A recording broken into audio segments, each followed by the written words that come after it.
Alors je vais vous montrer un petit peu comment j'ai paramétré, comment j'ai utilisé les informations que j'avais à ma disposition. Alors j'ai utilisé le site internet de 123 électrique. Sur ce site, on retrouve un certain nombre de supports, donc ce sont des supports en PDF ou documentation. D'abord concernant la notice, les différentes notices des cordons et applications Victron et l'application 123 Smart sur le smartphone et comment on se sert en général du produit. Alors moi là, en ce qui concerne l'explication, je vais plutôt me concentrer sur le Victron GX. Donc il y a un petit fichier à télécharger, un fichier Venus à télécharger sur l'ordinateur et à mettre sur la carte SD du GX. On peut aller chercher quand même pas mal d'informations sur les notices en ligne pour avoir un certain nombre de debugs ou de petits détails supplémentaires si on veut savoir un peu mieux comment ça se passe. Il y a aussi des informations sur le paramétrage des onduleurs, tout ce qui est ESS, reconnaissance du BMS sur les appareils. Donc si ça vous intéresse, vous avez ça en ligne. Moi, j'en ai pas eu besoin ici parce que mon onduleur n'avait pas besoin de ça. Il a fallu d'abord que je mette à jour mon Venus GX qui avait quand même 4 ans. Il fallait quand même qu'il passe à une version ultérieure, en l'occurrence 3.4 parce qu'il faut c'est à partir de la 2.8 je crois qu'on peut mettre cette version là et moi j'étais un peu inférieur. Et une fois qu'on a mis la carte SD et qu'on a redémarré le système avec sa nouvelle mise à jour, eh bien il reconnaît les 1, 2, 3 Smart BMS. Alors il y a plusieurs logiciels de mis dedans, il n'y en a qu'un des deux qui est reconnu. En utilisant le manager, il y a un peu plus d'informations que le 1, 2, 3 Smart. On les supprime pas, on les garde tous les deux, c'est pas très grave, puisqu'il y en a un des deux qui est visible, qui sert de management, avec d'autres sous-logiciels pour d'autres fonctions. S'il y a plusieurs BMS, eh bien, ce sera le manager qui va rentrer en ligne de compte. Et là, on reconnaît une batterie, et le manager, lui, il accumule toutes les batteries. Donc c'est normal que les deux valeurs soient identiques. Mais j'aurais eu deux batteries 1, 2, 3 Smart, j'aurais eu une ligne de plus, mais j'aurais quand même utilisé le manager. Donc une fois que je l'ai reconnu dans mon VRM en ligne, il a mis ma batterie qui est à 99%. J'ai été obligé de paramétrer un certain nombre de choses, on va voir ça après. Tout d'abord dans le 1, 2, 3 Smart sur la console à distance, quand on regarde le GX, on a un certain nombre d'informations un petit peu comme les Pilontech, avec les tensions mini, maxi, température et autres. On a les paramètres de charge et de décharge, donc ce qui est envoyé à l'onduleur et au régulateur pour gérer les batteries. Donc là, c'était resté sur les 30 volts, il fallait que j'actualise. On a le nombre de cycles, les kilowattheures chargés, déchargés. On a aussi tout ce qui est interrupteur, les petits relais qu'on a, relais de charge, relais de décharge, dans quel état ils sont. Et puis d'autres informations propres à l'identifiant et au logiciel du système. Une fois que je suis revenu un petit peu en arrière, j'ai pu voir que la batterie était reconnue et j'ai pu brancher l'onduleur et le régulateur solaire qui ont été à leur tour reconnus. On a pu donc les avoir sur le système. Alors pour le régulateur solaire, j'ai vérifié qu'il était bien contrôlé par le BMS, donc je suis rentré dans les réglages, j'ai regardé le fonctionnement réseau et il était bien dirigé par le BMS, donc c'était une confirmation que j'avais besoin. J'ai rechecké une fois que j'avais chargé la batterie, j'ai bien vu que la limite de charge était tombée à 0. J'ai réglé les tensions dans le DVCC pour limiter à 28,4 volts et j'ai décidé de... Alors là j'avais un bridage de courant qui n'est pas nécessaire, ça dépend des batteries. Là c'est un bridage de courant que j'ai dû enlever après. Et je suis revenu en arrière et donc j'ai pu voir que mon régulateur solaire, mon onduleur était reconnu. Et j'étais sur le VRM et j'ai bien vu que tout était en ordre. J'en ai profité pour paramétrer des courbes de mesure en prenant la liste du matériel. Le matériel qui est en rouge, mais c'est les anciens matériels, je les ai supprimés par la suite. Et j'ai sélectionné ce qui m'intéressait, à savoir les pourcentages, le mini-maxi des cellules, la puissance solaire, ainsi de suite, pour pouvoir afficher des courbes pour que vous puissiez y accéder. J'ai laissé un lien. Alors je ne sais pas s'il sera actif pendant que vous verrez cette vidéo, mais pendant les tests, ma communauté avait le lien pour accéder aux différentes courbes et suivre en temps réel ce qui se passe sur les cellules. Voyons maintenant les courbes du VRM, c'est-à-dire les courbes que le système GX a envoyées sur le site internet Victron et l'a suivi des courbes. Alors, on va d'abord voir plusieurs jours d'affilée et tout à la fin, on fera un tout petit récap rapide ainsi qu'avec les avantages et les inconvénients. Alors, globalement, sur ce VRM, j'ai choisi d'afficher un certain nombre de courbes, notamment le pourcentage affiché par le BMS, la tension de la cellule la plus élevée et de la cellule la moins élevée, le pourcentage affiché par mon contrôleur BMV, la consommation des appareils en alternatif sur l'onduleur, enfin en tout cas ce que l'onduleur affiche comme consommation, la puissance produite par le régulateur MPPT, et puis l'état de la batterie, sa tension et son courant positif ou négatif, qui est une autre manière de voir le pourcentage batterie, ou en tout cas ce qui rentre et ce qui sort de la batterie. J'ai aussi mis en évidence d'autres valeurs du contrôleur batterie BMW 702 avec les tensions médium, les deux groupes de 12 volts que j'ai laissé un petit peu comme dans la vidéo sans BMS, et l'écart en pourcentage de ces deux tensions pour pouvoir faire une petite analyse en plus. J'ai affiché l'irradiance solaire que Victron propose, c'est-à-dire on a la puissance solaire annoncée, prévisionnelle et passée, j'en parlerai un peu plus tard, et les températures moyennes des cellules. Donc c'est pas cellule par cellule au niveau du VRM, on peut aller voir l'info avec un peu plus de précision sur l'application ou dans la console à distance, mais là c'est une moyenne de toutes les cellules globalement. En prenant par exemple la production solaire et en zoomant un petit peu dessus, on se rend compte que les courbes affichées dans le VRM sont une sorte de moyenne des valeurs. C'est une façon d'afficher les courbes et ça nécessite de zoomer dessus ou sur le jour dont vous avez besoin pour voir un petit peu mieux la production. En général, la moyenne est un peu plus basse que la réalité. Des fois, c'est pas de beaucoup, puis des fois, c'est de beaucoup. Pendant ces différents tests, vous voyez, sur pas mal de jours, on a aujourd'hui une annonce de production qui serait montée aux alentours de 1200 watts. Sur l'historique, on nous dit 1288 watts. Et je crois sur le VRM, on était presque pareil, un peu moins. Je crois que là, on a eu 1727 il y a 4 jours. 1813 il y a 7 jours. 1915. De toute façon, on ne peut pas faire plus parce que les batteries, elles acceptent que 1660 watts de toute façon. Donc 1960 watts, pardon. On a dépassé les 100% assez souvent en fait ces derniers temps. Et sur 1700 watts, si on a 1900, on a déjà plus de 10% en production en plus. Alors qu'on est septembre-octobre, hein, début octobre. C'est un peu du cas par cas, donc on ne peut pas toujours se fier à une visualisation sur un an, en regardant les courbes, en disant bon voilà, ce jour-là, il y a plus de production qu'un autre. Il faut quand même aller vérifier si on veut voir les valeurs exactes et voir les puissances exactes des panneaux. Là, c'est dans le cadre où j'ai 1700 watts de panneaux solaires et où la production maximale de un des jours est montée à 1229 watts, donc en fin septembre, début octobre. Des jours un peu pourris, je dois vous l'avouer. Si on zoome encore un petit peu, on a vraiment plus de détails. On peut toujours zoomer plus pour avoir plus de détails de puissance. Moi, j'ai réglé les courbes sur 1 minute, donc c'est des courbes minute par minute. C'est déjà pas mal, donc ça veut dire qu'il y a quand même un certain nombre de pics, micro-pics qui passent un petit peu inaperçus, mais ça donne quand même un aperçu assez propre par rapport à l'état de l'installation. La partie irradiance proposée par Victron, alors je vais mettre en évidence 2-3 choses ici. D'abord, moi j'ai 1700 watts crête d'installé et j'ai environ 8 mètres carrés de panneaux solaires. Et là, je vais vous montrer un petit peu la limite du truc. Disons que cette irradiance, là, si on zoome par exemple sur 2 jours corrects, et nous dit qu'on est, aux alentours de 600-700 watts au mètre carré.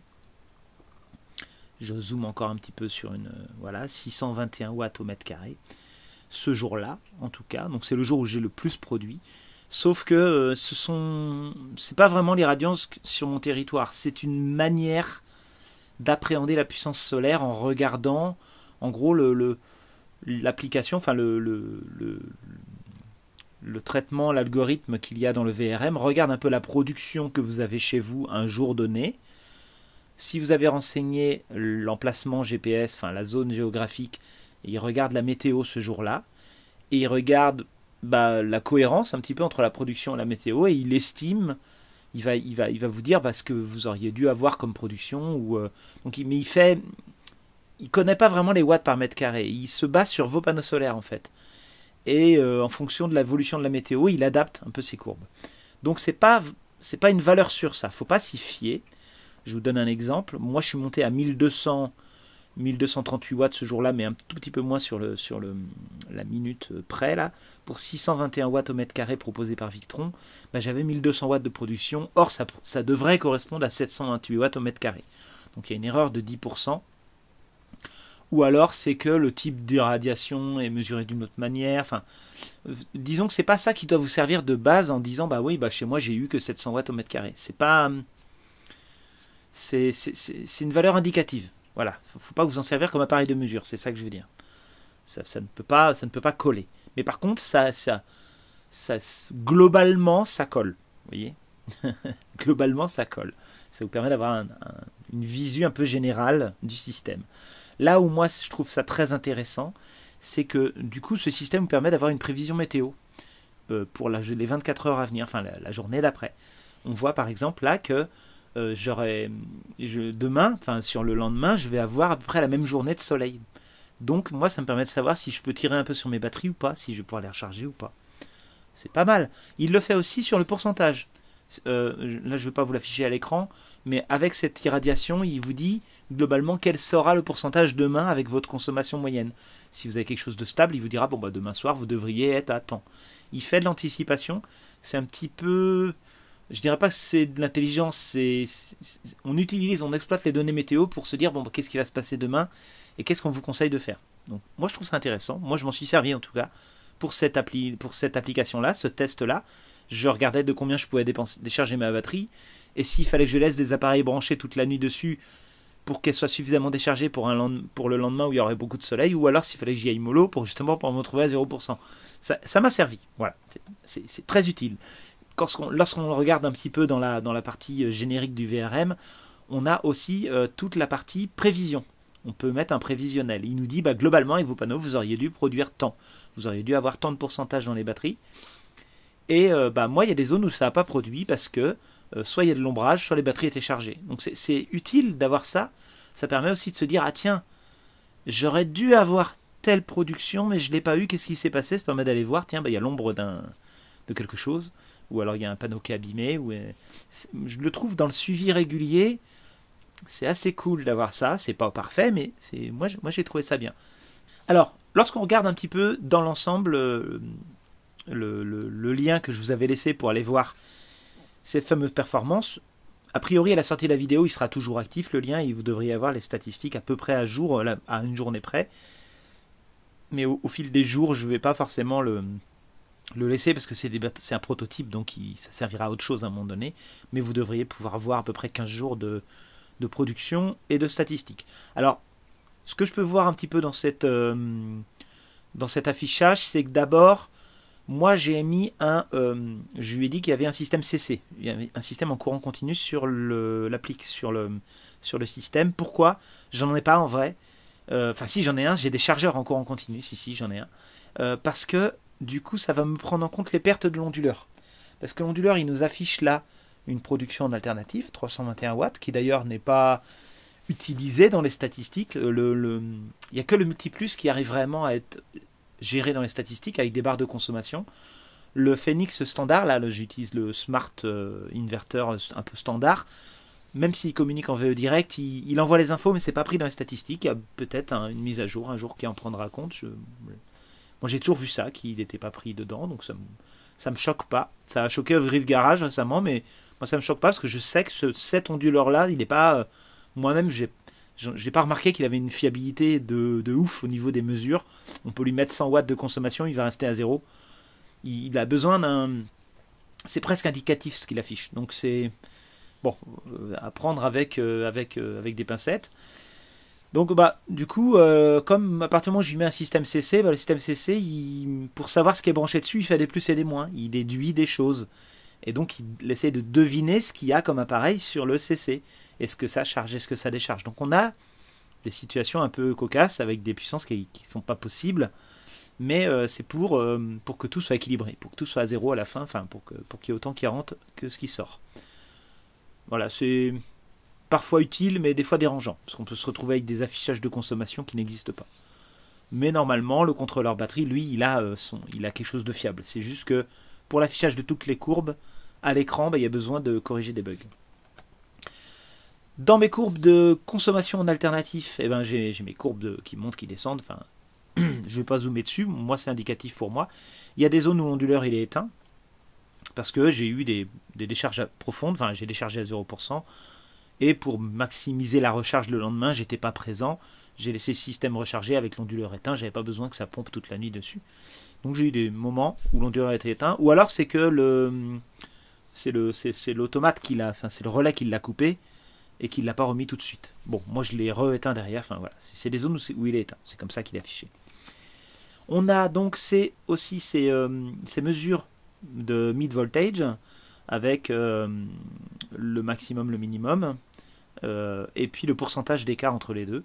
Moi j'ai pu m'en servir pour contrôler mon fameux contrôleur batterie que j'utilise pour le système sans BMS. Et moi j'ai pu voir des choses assez sympas. Je ne sais pas si je peux en parler maintenant ou si j'ai des petits copies d'écran après. Globalement, j'ai eu quelque chose d'assez fiable en fait. J'étais très content. C'est souvent le contrôleur batterie qui faisait une alarme avant que le BMS ne se dise bah tiens, il y a une cellule qui est trop haute. Donc j'en suis vraiment content. C'est assez fiable. Mais donc je l'ai laissé dans l'affichage pour me rendre compte un peu des écarts de pourcentage, avoir un historique pour voir si mon réglage d'alarme était bon. Ça m'a permis de le modifier un petit peu.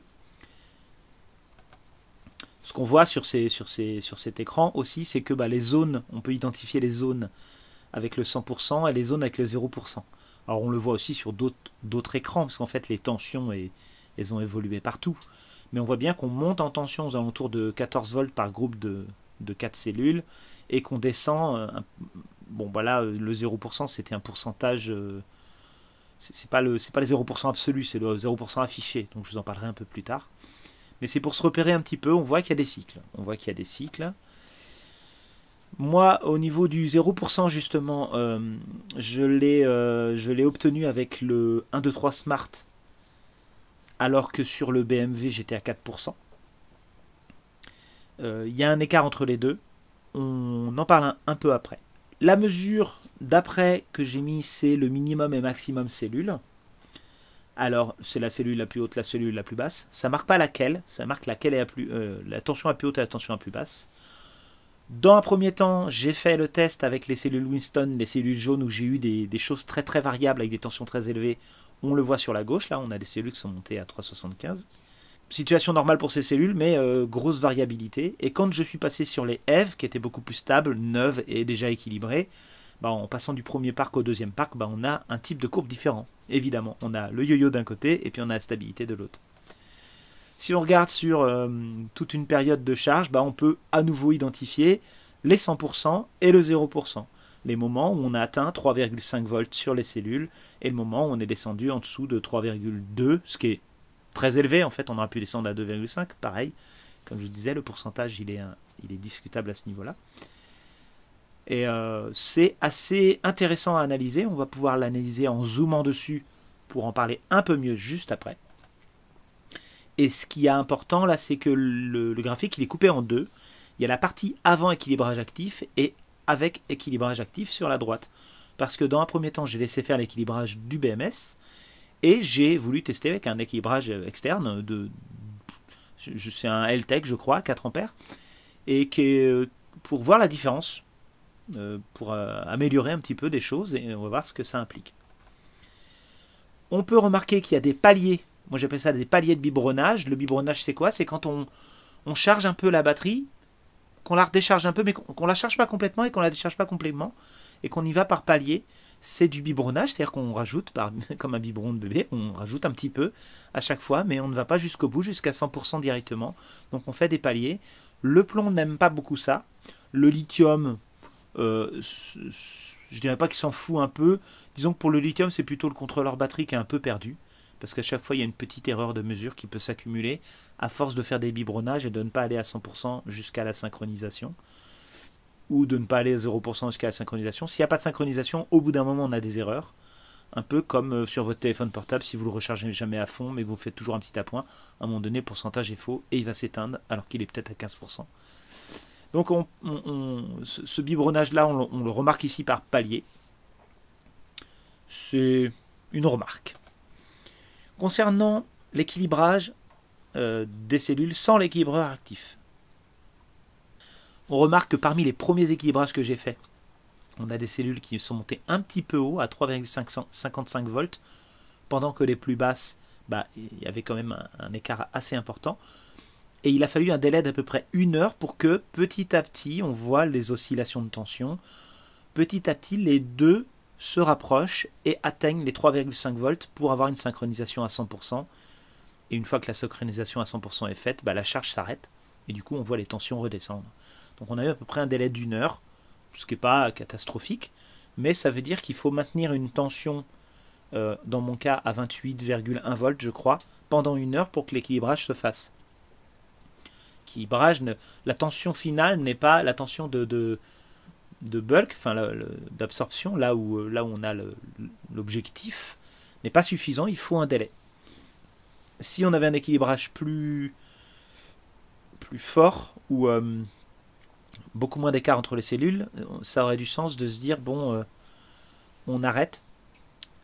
Sauf que là, comme c'est le BMS qui décide, on lui donne la tension 28 volts et il peut très bien durer 1 heure comme il peut durer 5 minutes. Donc au lieu de mettre une charge où dès qu'on arrive à la tension on arrête de charger, ce qui a comme risque de ne pas égaliser les batteries, comme c'est le BMS qui décide, on peut avoir 1 heure d'équilibrage. Bon, moi ça me gênait un petit peu parce que ça fait quand même pas mal chauffer les cartes, ça crée des petits désagréments, puis peut-être de l'usure, même si l'appareil est fait pour, c'est vraiment des résistances faites pour.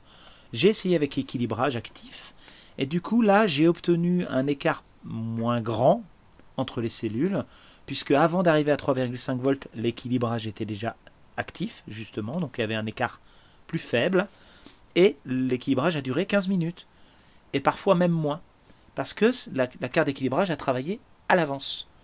Et moi je préfère ça, je préfère complémenter avec une carte d'équilibrage. D'abord parce que l'équilibrage d'origine, il se contente de décharger les cellules trop chargées, donc c'est... Vous voyez, on perd jusqu'à 3-4 watts par cellule, donc c'est un peu dommage, même si on est dans une situation où on est chargé, donc le surplus de soleil peut bien servir à ça. Et puis transférer l'énergie chargée des cellules trop chargées vers les cellules pas assez chargées, c'est une manière d'accélérer l'équilibrage, puisqu'on a de l'énergie supplémentaire qui vient dans cette cellule-là. Et donc je pense que les deux sont complémentaires et sont très bien exploités ici. Si on regarde le moment au niveau de la batterie elle-même, au niveau de la tension de la batterie et son courant de la batterie, on peut voir, notamment sur la dernière charge, qu'on peut identifier le moment où le BMS a estimé qu'on était à 100%.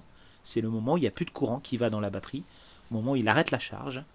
Et avant ce moment-là, on constate qu'on est un petit peu au-dessus de 28 volts. On a des montées et des descentes parce qu'on a un équilibrage qui se fait. Vous voyez, on est sur... je crois, une quinzaine de minutes, c'est le même exemple que tout à l'heure, et on a le courant qui réduit petit à petit jusqu'à atteindre un moment où on va être à 100%, donc il y a eu une réduction du courant qui est naturelle, qui est commandée par le MPPT, mais qui est naturelle dans le sens où on a atteint la tension cible, et où toutes les cellules commencent à atteindre leur tension. Et on a un moment donné où ça tombe à 100%, et hop, ça s'arrête, et on voit qu'on est obligé de redescendre à 99%, c'est le réglage. On peut pas mettre de virgule sur ce BMS. On peut lui dire d'attendre de descendre à 80% avant de relancer une charge. Moi j'ai mis 99 pour qu'il il reste à peu près à 100%. Donc du coup il va faire du yo-yo un petit peu toute la journée, on va dire. Mais il mettra beaucoup moins de temps à faire la deuxième charge. On voit que le deuxième cycle pour arriver à 100% était beaucoup plus rapide. Il y a eu un pic de courant de un peu plus de 20-25 ampères, puis très rapidement, on a atteint les 28 volts et l'équilibrage s'est remis en marche, et on a atteint les 100% et ainsi de suite. On est libre de mettre un hystérésis, c'est comme ça qu'on l'appelle, l'hystérésis, l'écart entre le plus et le moins, pour créer un déclenchement au-dessus de, en dessous de. On est libre de le mettre un peu plus grand, mais c'est vrai qu'on ne peut pas On ne peut pas juste lui dire tu maintiens à 100% et tu produis pile poil. Ça va arriver ça lorsqu'on a tout juste assez d'énergie pour faire l'équilibrage, et auquel cas on est à peine à 28 volts, et donc on est à la fois en équilibrage et pas à 100%. Donc ça peut se maintenir, mais dès qu'on a atteint les 100%, on a ce petit yo-yo qui se crée, en tout cas sur ce BMS là. Sur les autres BMS, c'est pas tout à fait pareil, parce qu'on va plutôt paramétrer le chargeur pour lui donner une tension de consigne, et c'est lui qui va attendre de redescendre à une certaine tension pour repartir. C'est pas forcément lié au pourcentage, ça dépend comment on a paramétré. Celui-ci se paramètre ainsi. Si on zoome sur une des dernières charges qu'il y a eu, eh bien on observe que le courant il fait tout ce qu'il peut pour charger. Hein. C'est le début du matin, le soleil se lève, et puis à un moment donné on arrive aux 28 volts, on a une chute drastique entre 35 ampères et 5 ampères, puis on a cette petite oscillation à nouveau, on a une hausse légère de la tension pour arriver aux 28 volts, puis une baisse légère du courant pour aller vers le 0 volt, les 0 ampères, jusqu'à la synchronisation à 100%. Et à la synchronisation 100%, on a 0 ampère qui va dans la batterie, en tout cas en provenance du solaire, et la tension qui chute petit à petit. Alors elle chute un peu plus vite que ce qu'elle devrait, mais c'est normal parce qu'il y a des appareils qui consomment dessus. Donc il y a une chute, et puis à un moment donné, ça va relancer. Si on veut comparer les deux affichages de pourcentage entre le BMS et le contrôleur batterie, moi j'ai les deux courbes sur le VRM, donc j'ai pu les comparer. Dans un premier temps, j'ai constaté qu'il y avait un écart de 9 à 10% de moins sur le Smart BMS que sur le contrôleur batterie. Donc au départ, j'étais pas très content, ça faisait quand même un écart important. Alors que sur la deuxième partie, j'étais entre 3 et 5% de moins. Alors, entre les deux, entre ces 9-10% et 3-5%, j'ai fait des modifications de réglage sur les deux contrôleurs. J'ai d'abord amélioré le réglage de mon BMS 1, 2, 3 Smart en ajoutant la prise en compte de la tension, en améliorant le nombre de kilowattheures de la batterie, parce qu'il faut savoir qu'il est réglé en kilowattheures et non pas en ampères-heure. On ne peut pas lui dire c'est une batterie 280 ampères-heure.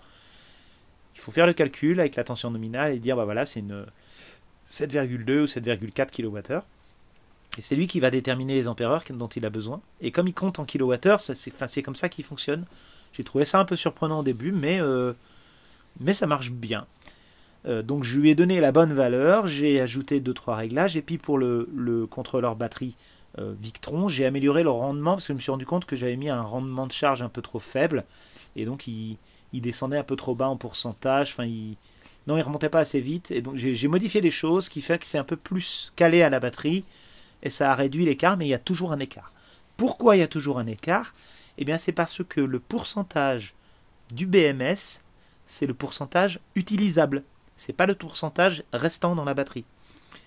C'est le pourcentage pour atteindre le seuil de batterie low, vous savez, le seuil de tension qu'on lui a donné. C'est pas pour être complètement déchargé. Si on lui dit bah tu peux aller jusqu'à 2,5 volts avant de te mettre en alarme batterie low, il va afficher plus de pourcentage, mais il aura toujours une petite marge de sécurité. Donc en gros, il est plus pessimiste, ce qui est plutôt intéressant. Il est plus pessimiste sur le Smart BMS que sur le contrôleur Victron. Après, des fois, il y a des petits décalages qui se créent, notamment lorsqu'on va aller voir un petit peu plus en détail. Donc là, on voit qu'il y a eu 46-47% d'un côté, 57,9% de l'autre. Et puis sur la partie après, on avait par exemple 85-88% et l'autre était à 97%. Donc j'ai rattrapé un peu les écarts. Si on zoome un petit peu sur les deux courbes, avec en bas le contrôleur Victron et en haut le BMS, on voit qu'il y a 3 moments différents de synchronisation. Au début, on avait le BMW qui était en avance sur le BMS, et petit à petit, il y a eu un rattrapage, et on a eu même le BMS de la batterie qui était plus rapide que le BMW. À force de faire des réglages d'une part, et d'avoir une synchronisation au bon moment, j'ai réussi à rattraper, donc comme ça je sais comment les régler. Et voilà, j'ai été plutôt content. Il y a un petit décalage, mais en même temps, je ne crois pas qu'il soit possible d'avoir exactement le même pourcentage sur tous les BMS et tous les BMW, comme les conditions de synchronisation ne sont pas les mêmes, pour tous, vous voyez, eh ben on a des décalages, évidemment. Sur le BMS 1, 2, 3 Smart, dès que toutes les cellules sont à 3,5 volts pendant un petit délai, le délai n'est pas énorme, on peut le régler, eh bien, hop, ça se met à 100%, alors que sur le BMV, c'est la tension globale, puisque du coup, lui, il est pris sur la tension globale, et, et pendant un certain temps aussi, avec un certain courant. Donc on rajoute le courant, on a un temps qui est souvent plus élevé, mais sauf qu'on peut se retrouver à avoir les 28 volts alors que les cellules ne sont pas équilibrées. Donc je trouve que le 1, 2, 3 Smart, il est plus fiable au niveau de sa synchronisation parce qu'il attend que les cellules soient équilibrées pour afficher 100%. S'il n'y a pas d'équilibreur actif dessus, ça peut être un moment de stress quand même, parce qu'on peut se dire, bah tiens, les cellules elles peuvent monter très haut en tension sans que ça affiche le 100%, et tant que ça affiche pas 100%, ça ne coupe pas la charge, vous voyez. Mais bon, j'ai pas eu de problème, j'ai laissé un peu en roue libre, et même avec 70 ampères de capacité de charge, j'ai pas eu de problème, ça s'est bien passé. Et puis comme j'ai réglé à 3,5 volts, j'ai une marge un petit peu jusqu'à 3,65. Eux, ils préconisent de régler à 3,4 l'équilibrage. Bon, j'ai pas voulu, j'ai fait à 3,5 parce que je voulais charger complètement. Mais on peut faire un peu plus bas. Libre à nous. Hein. Au niveau de la synchronisation, alors on remarque sur les courbes qu'il y a à un moment donné, il y a un petit bond de synchronisation. On le voit en zoomant sur les courbes. On peut passer de 96 ou 95% à 100% d'un seul coup au moment où l'équilibrage est fini. Vous voyez, là on passe de 96 à 100%. C'est normal. Au niveau des températures, alors on remarque qu'il y a une hausse de température à chaque synchronisation, à chaque fois qu'il y a une égalisation, parce qu'effectivement les cartes échauffent. Alors les petites résistances échauffent à peu près à 70 degrés, 50 degrés, 80 degrés, suivant l'intensité, on va dire, de l'équilibrage.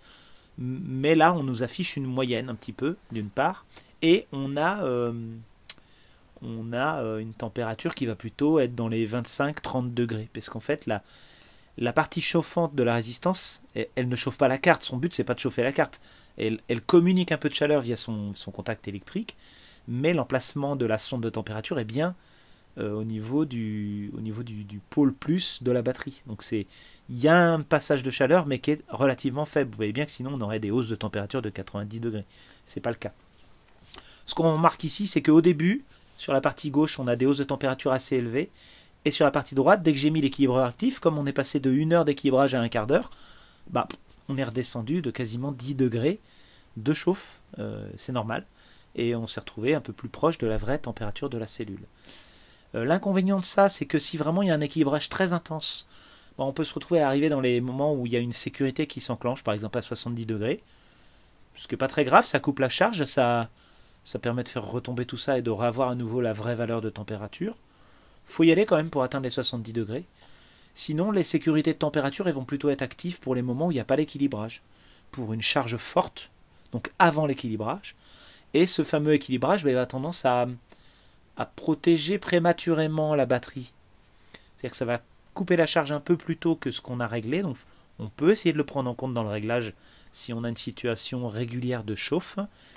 Et pour la partie froide, bah, lorsqu'il fait très froid, étant donné qu'on peut interdire la charge ou la décharge, eh bien, cette erreur de mesure, elle apparaît qu'à l'équilibrage. Donc, elle peut intervenir si on est en train de charger la batterie par un temps très froid, que la batterie est presque chargée, et qu'on est à mi-chemin entre l'interdiction de la charge et l'autorisation de la charge. Ça peut jouer un peu dessus, mais a priori, c'est rare. C'est rare de se retrouver avec une batterie à charger à 100% alors qu'on est par exemple à moins 20 degrés. Étant donné qu'on est déjà froid le matin, enfin à cause de la nuit, on ne lancera pas la charge puisqu'on est en dessous du seuil. Il faut attendre que la température remonte sans la charger pour accepter la charge. Et une fois que la température est remontée, bah, c'est pas très grave, on est au-dessus du seuil. De toute façon, on se met à charger, on est au-dessus du seuil. Bon, moi je trouve que d'avoir une sonde de température par cellule, c'est mieux. Mais c'est vrai qu'il y a ce petit désagrément-là. Au niveau des commandes du BMS sur le Victron, donc en fait, à partir du moment où le régulateur solaire et l'onduleur sont commandés par la carte de BMS, on a un signal CAN par exemple, on a des consignes de tension et de courant qui sont envoyées, en l'occurrence la tension de charge, le courant de charge et le courant de décharge. Alors ce courant de charge et courant de décharge sont volontairement très très élevés au début. Hein. Ici je crois qu'il est 280 ampères. Ça correspond à la capacité de la batterie en fait. Et ils sont abaissés à 0 ou à la moitié ou en fonction des situations de charge forte, de décharge forte. Et moi j'ai constaté que ça fonctionnait. On voit ici qu'à un moment donné il y a le courant de décharge qui est presque à 0 pendant une longue période. C'est le moment où vous vous souvenez où l'onduleur était éteint. L'onduleur était éteint parce qu'en fait on lui commandait de s'éteindre. On lui dit bah non, tu peux pas décharger donc tu es éteint, c'est tout. Quand on est avec des phases d'égalisation assez fortes et il faut couper la charge, ou alors il faut passer en maintien de charge, en floating ou autre, bah on a des descentes des courants de charge ou des tensions de consigne. Donc moi j'ai trouvé que ça fonctionnait. J'ai d'autres BMS où j'ai pas vu ces courbes-là, j'ai pas vu ces changements, où on se retrouvait avec des régulations un peu difficiles ou des coupures intempestives, des blackouts, alors que là ça a très bien fonctionné, je suis content. En zoomant un petit peu, on voit notamment que on est tombé à 0 A pour une charge un jour et à une consigne de 27,9 volts. C'est un genre de floating. Et vous voyez, ça peut se répéter à chaque fois que ça relance la charge, que ça arrête après, ça relance, ça arrête, comme je vous disais, le fameux 99%, 100%. Eh bien, ça envoie bien une consigne d'arrêt, de redémarrage au régulateur solaire. Régulateur avec un S. Concernant l'affichage générique, je vous en parlais tout à l'heure, de ce fameux onduleur qui n'envoie pas réellement ces informations pour les consommations, on aurait dû avoir des barrettes rouges sur la vue générale du système, des barrettes rouges pour les consommations, des barrettes oranges pour la production solaire, et puis bah, le petit trait bleu pour l'état de la batterie. Et nous, on les a pas. On les a pas, bon c'est dommage, mais bon voilà, je le redis, pour ce type d'onduleur, on les a pas. Mais c'est assez rare toutefois de ne pas avoir un onduleur chargeur. Ça simplifie la vie, un onduleur chargeur à ce niveau-là. Concernant le tarif du BMS, alors bah, peut-être sans surprise pour ceux qui connaissent, c'est un BMS qui est relativement cher. Alors je dis relativement parce que j'ai voulu faire un tarif plus compliqué, mais mon ordi il a bugué quand j'ai fait la page et du coup j'ai simplifié, je trouve ça mieux comme ça. Si on prend tous les accessoires, effectivement c'est un peu cher. Et si on fait une petite batterie, ça peut être cher. Parce qu'effectivement, si on fait une petite batterie avec un faible ampérage, une faible tension, bah on a un BMS qui est un peu cher. Voilà. On peut se retrouver avec un BMS plus cher que la batterie, enfin que les cellules. Mais si on passe en 48 volts et qu'on a des forts ampérages avec une seule petite carte, vous voyez, par exemple, si on met 2 ou 3 cellules de 280 ampères en parallèle pour faire un gros pack, et ben on n'a besoin que d'une carte à chaque fois, par cellule, par groupe de cellules. Donc globalement, en faisant mes tarifs, les autres tarifs que je proposerais certainement à mes clients pour faire des batteries, bah, ça impliquait pas une surcharge énorme. Hein. Là, on voit qu'en 12 volts, on est entre 350 et 480 euros. La différence, c'est soit le relais de coupure qu'on choisit ou qu'on prend ou qu'on ne prend pas, suivant qu'on commande ou pas du matériel via la remote, le cordon ou pas du VRM GX, et un ou deux shunt de mesure. Parce que par exemple, si vous êtes sur un onduleur chargeur, souvent on prend qu'un seul shunt et on lui dit, bah, on paramètre ce shunt en disant, bah, tu fais les deux. Tu gères tout. Donc il ne distingue pas le solaire du reste, parce que si c'est un onduleur all-in-one, bah, tout vient de lui, donc, et tout repart par lui, donc il n'y a qu'un seul shunt à mettre. Pour le 24 volts, bah, il y a un petit écart de 60 euros, entre 500 et 560 euros, et pour le 48 volts, de 650 à 882 euros. Alors ça, c'est les tarifs que j'ai trouvés sur Internet. Hein. J'ai mes tarifs pro pour me fournir en BMS de ce type, mais là, je me suis servi des tarifs qu'il y a en ligne, tout simplement. Donc après, moi je fais mes propres tarifs, je verrai un peu ce que je propose avec les batteries. Mais il faut s'attendre à ça. Alors c'est quand même proche de 2 fois le prix d'un BMS standard. Un des BMS qu'on trouve, les JK, les Daily, les Eplos, bon, c'est un autre prix. Si on y voit midi à sa porte, eh ben, il faut l'intégrer dans le prix de sa batterie. Si on trouve c'est trop cher, ben, on ne le prend pas. Je force personne. C'est l'analyse de ce BMS-là. Par exemple, si on fait une batterie en 48 volts 15 kWh soi-même et qu'on achète les cellules, le BMS, les câbles, les disjoncteurs, enfin les trucs, les fusibles, les sectionneurs, et qu'on fait soi-même, on se retrouve avec 2400 euros la batterie à faire soi-même, hein, bien sûr. Hein. Et qu'on a l'équilibreur actif en plus à acheter, hein, forcément. Et puis, bah, plus le caisson. Il y a déjà 1600 € de cellules, je crois. Après, ça dépend si vous trouvez des cellules moins chères. Moi, c'est un tarif moyen. Hein. Ça dépend où est-ce que vous les achetez. Bon, je me suis basé sur le prix de Thésée, je crois. De mon dernier, bah, de ces cellules-là. Donc bah là, le temps de faire le montage vidéo, j'ai eu quelques jours qui ont passé, hein, parce que je continue à travailler à côté, il n'y a pas de souci. Donc j'ai jeté un coup d'œil sur la suite, il y a eu 2-3 jours de plus. On est monté à 15 jours en tout. Et puis j'ai eu une situation où je ne me suis pas trop préoccupé de la batterie, et où j'ai eu une journée à 100%, j'avais presque pas de consommation. Donc je voulais un petit peu en parler, vous remontrer un petit peu ce qui se passe quand on laisse à 100% et quand on laisse le BMS se débrouiller avec la batterie. Donc là, on va zoomer un petit peu. D'abord, on a au début la journée à 92%. On n'aura pas réussi à monter au-delà. Donc on voit que les tensions ne montent pas très haut. Donc on va l'oblitérer. On va se conseiller. On va se concentrer sur le 100%. Sur la petite montagne là. Alors ce qu'on voit à gauche, c'est d'abord l'équilibrage initial, le premier équilibrage de la journée, qui dure un petit peu. Alors pareil, c'est à peu près un quart d'heure. La tension est un petit peu élevée, le courant est un peu fort au début, et puis ça passe à 100% et ça baisse. Ensuite, on a 3 passages à 99%, c'est-à-dire que le BMS attend qu'on descende à 99% pour relancer la charge, et du coup on a à nouveau un pic de tension et un pic de courant. Mais on n'a plus que 1% à charger et on est déjà équilibré. Donc c'est très court. Ça synchronise à 100% et ça attend qu'on descende à 99%. On voit que c'est cyclique parce que la consommation est stable d'énergie, donc ça attend le même temps pour descendre de 1%. Et ça le fait 3 fois. La troisième fois, on n'arrive pas à charger à 100%. Si on zoome un petit peu dessus, on voit que c'est effectivement, vous voyez, on a 0,02 volts d'écart entre la cellule la plus haute et la plus basse. Donc on est globalement, pour les derniers pourcents, on est déjà équilibré en fait. Donc c'est très ponctuel. Ça fait un petit pic de rappel. Ça a l'air de bien se passer. Donc en gros, j'ai fait un test sur 15 jours. Vous pouvez aller voir le lien en description pour aller voir un peu plus précisément comment tout ça fonctionne. C'est un lien qui est juste consultatif. Et puis bah voilà, moi j'ai été content. Alors les avantages et les inconvénients de ce système, il y en a plein des deux côtés. J'ai essayé d'être le plus exhaustif possible et le plus honnête possible avec les échanges que j'ai eus avec des collègues à moi et avec ce que j'ai remarqué moi-même, les risques que j'ai constatés et mes propres déboires ou autres que j'ai eu.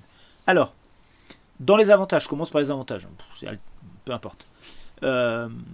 L'équilibrage et les mesures sont faits sur chaque cellule. Moi je trouve ça c'est avantageux parce que c'est pas cellule par cellule comme par exemple le JKBMS qui va charger un petit condensateur pour décharger une cellule et l'envoyer sur la cellule la moins chargée. Donc ça perd du temps, ça fait cellule par cellule, même si c'est un genre d'équilibrage actif, mais c'est cellule par cellule. Là c'est sur toutes les cellules. Elles peuvent toutes être équilibrées en même temps. C'est possible. Et la mesure est vraiment individuelle. Alors quand je dis à mesure est vraiment individuelle, ça arrive au deuxième avantage, c'est que c'est évolutif. C'est-à-dire qu'on peut être en 6, 12, 24, 48, même en centaines de volts. Alors je ne l'ai pas mis dans les avantages, ça sous-entend qu'on peut mettre ça sur des batteries de voiture. C'est-à-dire que si on a une voiture, je sais pas, on fait un rétrofit avec des batteries en 120, 200, 400 volts, on peut mettre ce BMS là. Il est compatible. On peut monter très haut en tension parce qu'il n'y a pas de... Chaque cellule communique avec la cellule d'à côté en 3 volts ou en 4 volts. Et donc il n'y a pas de delta de tension élevé sur chaque cellule. D'autant qu'il existe un module d'extension dont je n'ai pas parlé ici, qui permet de gérer le chargeur ou les chargeurs en CAN bus en fonction de l'état de la batterie, en fonction de l'état de la batterie de la maison. Vous voyez, vous avez ce BMS là sur la maison, vous pouvez commander un chargeur de voiture, peu importe la marque de voiture. Et vous pouvez aussi vous servir de ce BMS dans une voiture à vous, dans un véhicule à vous. C'est assez évolutif et moi je trouve ça pas mal. C'est pas bête. C'est compatible avec le Victron GX. Bon, j'ai marqué EVRM, mais c'est évident, à partir du moment où on est connecté sur Internet, on a le VRM. Alors ça ne l'était pas avant, je trouvais ça bien que Victron et 1, 2, 3 Smart fassent ce partenariat et proposent les pilotes et les mises à jour compatibles. Moi, disons que ça m'a donné le déclic pour le retester, ce BMS, parce que je ne l'avais pas réellement testé avant. La gestion des relais, gestion par relais ou remote, en gros, ça permet d'avoir le choix. C'est pas forcément des MOSFET internes à la carte. Donc, moi, ça me plaît bien parce que j'aime pas trop ce système. Parce que la plupart des BMS HS que j'ai eu jusqu'à présent, en dépannage ou que ce soit Pilontech ou autre, c'était des surcharges ou des MOSFET cramés. Et du coup, ça t'es obligé de jeter la carte électronique. Elle peut plus, ça marche plus. Alors que là, on a des MOSFET externes, des relais MOSFET externes qu'on peut changer, qu'on peut surdimensionner, sous-dimensionner. On peut mettre des contacteurs, on a le choix. D'accord? Parce que c'est commandé par un tout petit relais. Moi, je trouve ça bien de pouvoir faire avec des relais ou de pouvoir faire avec des commandes à distance d'appareils. En fonction de la fiabilité recherchée et de la souplesse recherchée. Franchement, il y aurait eu ça. Il y a ça sur certains BMS un peu évolués ou certaines versions. Mais c'est pas courant, quoi. C'est pas hyper courant. Là, c'est 2 séries. Les mesures, je les trouve précises. Alors, effectivement, le pourcentage, il n'est pas exactement le même que le BMW, mais il est précis, en fait. Il est bien. Il se trompe très peu. Et les capteurs à effet Hall, les chiens tempérométriques, moi, je les ai mis avec la plus mauvaise définition. C'est-à-dire, j'ai pas fait de boucle de courant dedans, parce que j'ai utilisé 100... à peu près 100 ampères maximum, et j'ai des shunts de 500 ampères. J'aurais pu faire 5 boucles dedans, enfin c'est pas vrai, je crois que c'est par multiple de 2. J'aurais pu en faire au moins 1 ou 2 dedans et changer le réglage de précision et obtenir une précision de mesure de courant bien meilleure. Je ne l'ai pas fait et j'avais quand même des mesures plutôt bonnes. J'ai pas eu très peu d'écart de puissance, on est à 0,5 watts près, quoi. Donc je trouve ça précis, ce qui est rare dans les BMS, et rien que pour ça, je kiffe. Très faible autodécharge, alors ça c'est super. Très faible autodécharge sur l'ensemble des cartes, bien sûr, si on additionne toutes les cartes, on est sur quelque chose de relativement faible. À partir d'un certain nombre de cellules, on peut imaginer que ça dépasserait la consommation d'un BMS centralisé standard. Mais quand même, là on est à 53 millivolts pour atteindre les 2 watts. Faut un sacré parc, quoi. Un sacré parc, et je pense pas que si on a un BMS en 40 cellules, un BMS centralisé, à mon avis, il fait le double de consommation. Enfin, il y a quelque chose à un moment donné où là, on est quand même sur de la faible consommation, mis à part le fait qu'on a la cellule du début, la cellule de fin qui consomme un peu plus et qui crée un retard dans l'équilibrage. D'où l'équilibrage actif. Il est utilisable pour tous les types de batteries. Et ça, c'est juste qu'il faut connaître ses seuils de tension. Il va de 0 à 5 volts, ou enfin, je crois que le réglage minimum, c'est 1 volt. Donc on peut utiliser sur du plomb. On peut. Ça n'a pas de sens, mais on peut. On peut, si on a besoin de cette supervision cellule par cellule, faut agrandir le trou dans la carte. Si on veut avoir un système au plomb et avoir le BMS, on peut. Et le jour où on passe au lithium, on a juste à changer le BMS du plomb, passer sur lithium et changer les paramètres. Et ça, c'est pas con, c'est interchangeable. D'accord? On peut l'utiliser avec d'autres BMS. Alors, qu'est-ce que j'entends par là? Je parle de redondance et de grappe. Alors, la redondance, ça veut dire que si vous avez déjà un BMS sur votre batterie, vous pouvez l'ajouter, celui-là, si vous voulez. Vous pouvez l'ajouter pour avoir les fonctions interrupteurs, pour avoir d'autres fonctions. Vous pouvez garder votre ancien, votre giga, votre équilibreur existant. Vous pouvez le garder, mais vous pouvez l'ajouter celui-là, parce qu'en fait, il ne s'interfère pas réellement. Donc c'est possible. Vous pouvez très bien le mettre sur une batterie, mettre d'autres batteries en parallèle qui ont d'autres BMS. Ça ne va pas poser de problème. Là où il va falloir jouer fin, c'est l'emplacement des shunts. Vous pouvez très bien mettre en parallèle une batterie, par exemple Power Queen, qui a déjà son BMS intégré, avec la batterie EVE, et à la fin, vous voulez que le pourcentage y corresponde à tout le parc batterie. Et bien, vous mettez les shunts sur tous les câbles, et vous changez le nombre de kilowattheures par le parc total. Donc vous avez bien une visu de vos cellules liées à votre parc EVE, mais vous avez le comptage total. D'accord ? C'est faisable. Ça ne veut pas dire que c'est pratique. Il peut y avoir des situations bizarres, mais c'est faisable. Il peut intégrer d'autres BMS et il est capable d'intégrer plusieurs parcs batteries avec le même marque de BMS. Je vous en ai déjà parlé dans le VRM, où quand on a cette intégration par le BMS Manager qui peut agréger les valeurs de plusieurs BMS. Je ne sais pas s'il fait avec plusieurs marques et si on branche des Pilontech avec celle-là. Je ne sais pas. Je n'ai pas testé. Ça, j'ai pas d'informations. Je trouve que l'application est relativement simple. Certains diront tellement basique, il y en a qui la trouveront pas très moderne, mais moi je la trouve simple, elle est écrite vert sur noir, bon, c'est peut-être pas l'esthétique le plus joli, mais au moins il n'y a pas de fioritures, d'informations compliquées. On n'a pas besoin de mot de passe à chaque fois qu'on fait une modif, je crois qu'on peut en mettre un. Mais voilà, moi j'ai trouvé ça très bien, j'ai pas eu de problème avec mon téléphone, oui, bon, je sais pas si c'est vraiment quelque chose à mettre en avant. Il y a des gens qui pourraient avoir des problèmes avec l'appli. Euh, elle est pas contradictoire avec le système de communication GX par exemple. C'est la même information qui est envoyée.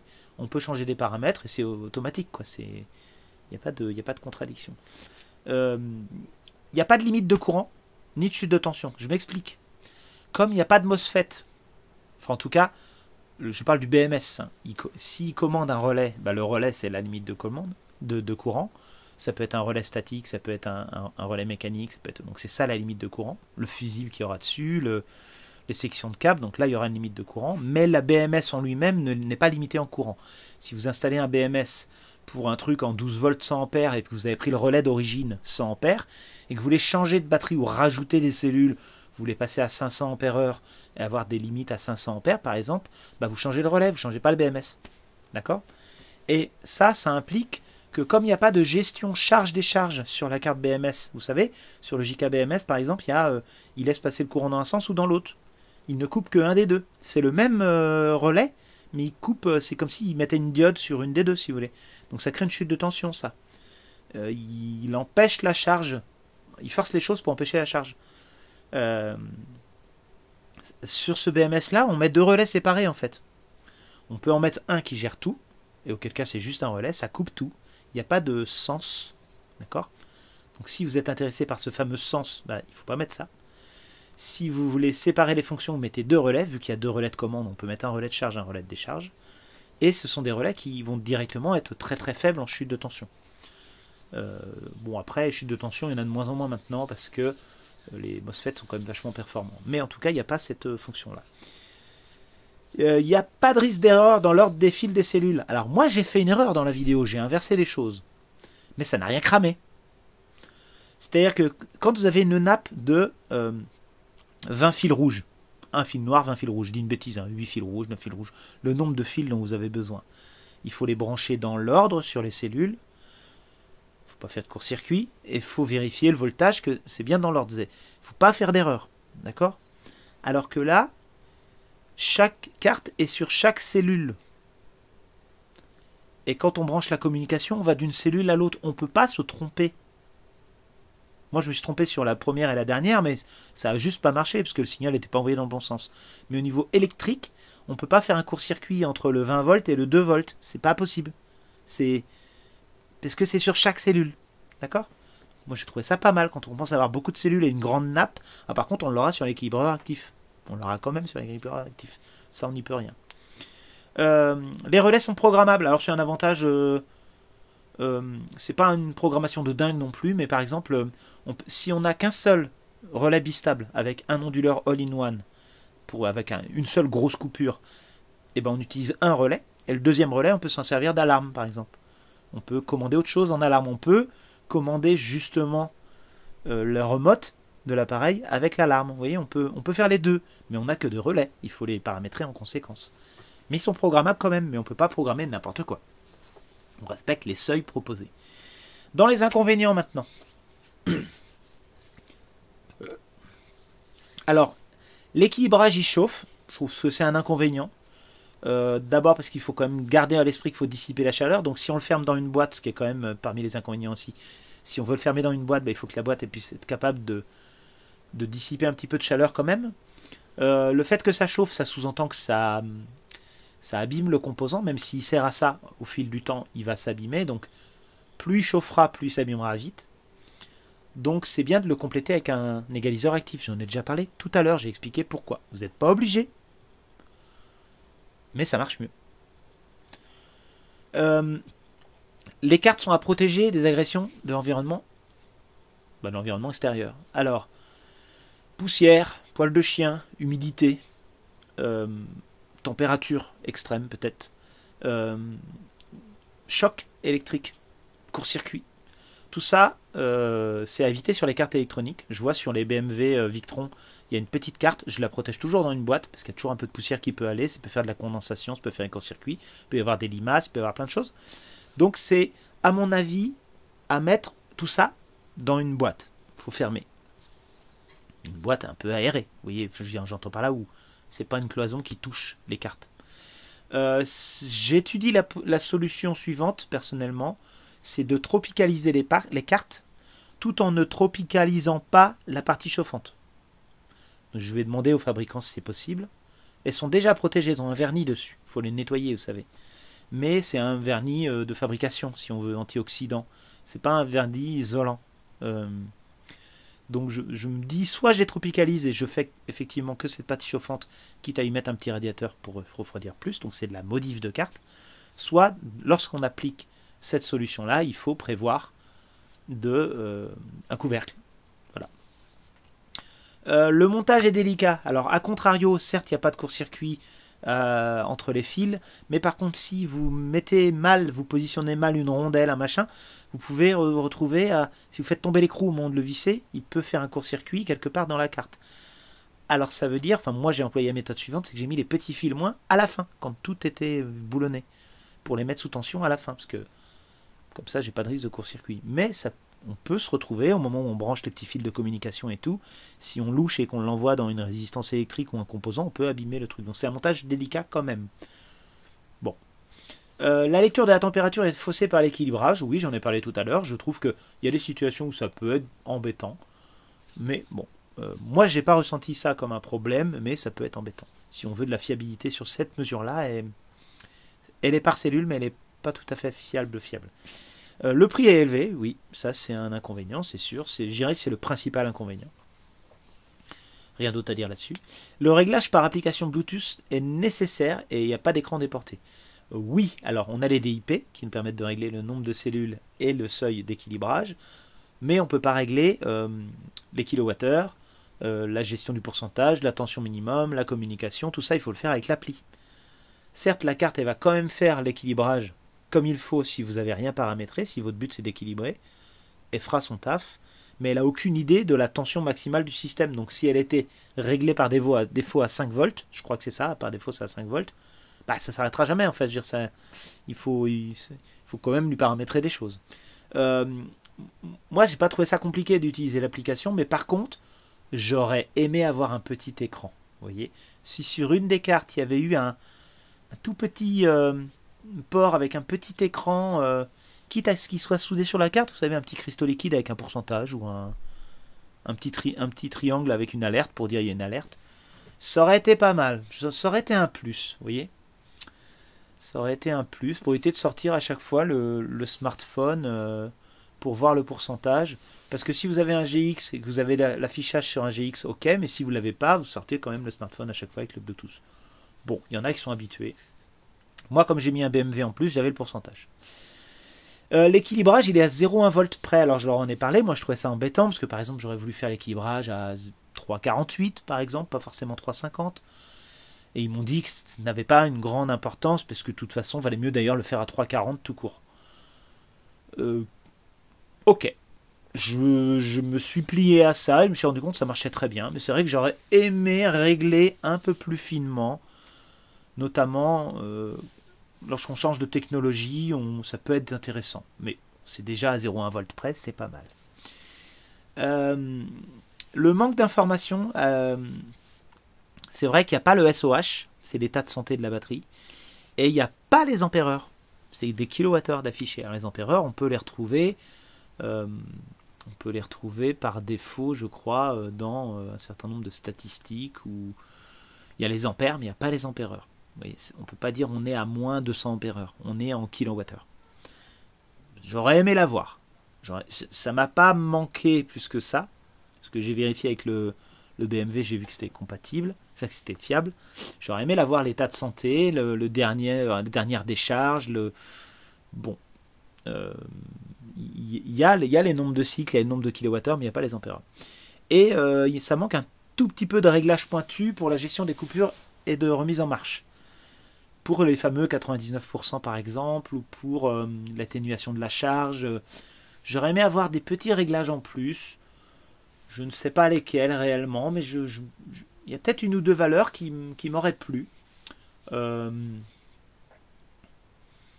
Peut-être autoriser la charge solaire à 100%, mais en mettant le courant à zéro. Vous voyez, donc ça, le contact n'interdit pas le chargeur, mais on a un maintien, puisqu'en fait on a une tension de floating quelque part de paramétrer. J'aurais aimé qu'à la place d'attendre de descendre à 99%, on compense tous les consommateurs, parce que du coup on peut se retrouver avec un très très fort consommateur qui vient, une cafetière, et être obligé d'attendre que le soleil se relance. Il y a ce petite chose là qui m'embête un peu. Sur un parc batterie comme celui-là, ça gêne pas, mais sur des tout petits parcs batterie, ça peut être embêtant, je pense.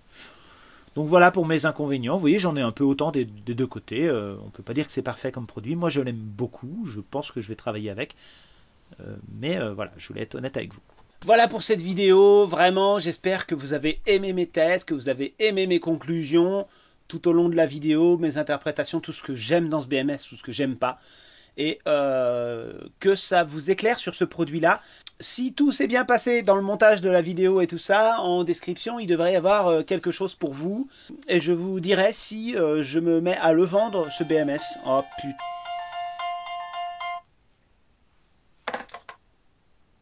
Et je vous dirai si je le commercialise, ce BMS, parce qu'apparemment, c'est pas si facile que ça d'en acquérir un. Moi, je passais par GWL Power avant.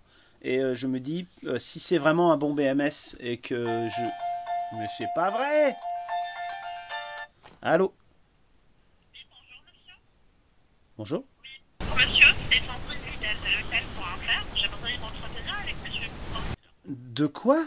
De quel site? C'est Sandrine Fidèle de l'hôtel.fr, de communication. Et j'aimerais m'entretenir avec monsieur. Non, ça m'intéresse pas. Rassurez-vous monsieur, je n'ai rien à vous vendre. Vous m'appelez pour de la communication. Je vous appelle au sujet d'un projet de partenariat qui se destiné à votre activité. Vous êtes entrepreneur sur le 49? Oui. Très bien monsieur. Donc on est en train de vous développer sur notre département. Cherche des références dans plusieurs secteurs d'activité, y compris le vôtre. Aujourd'hui monsieur, si vous correspondez à certains critères, nous allons investir nous-mêmes dans la création et la mise en place d'un site internet. La contrepartie, c'est simplement votre accord d'utiliser le site comme une maquette pour nous, afin d'être un exemple et un modèle pour vos confrères qui sont dans le même domaine. C'est comme la maison témoin dans l'immobilier. J'espère que c'est bien clair pour vous, monsieur, le principe. Non mais ça m'intéresse pas, je me suis déjà fait arnaquer avec ça. Donc, voilà, hein, vous avez vu tout ce qu'on a tous les jours en tant que professionnel à se faire pomper.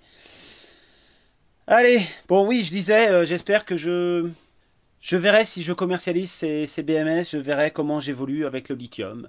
Donc, à bientôt, salut!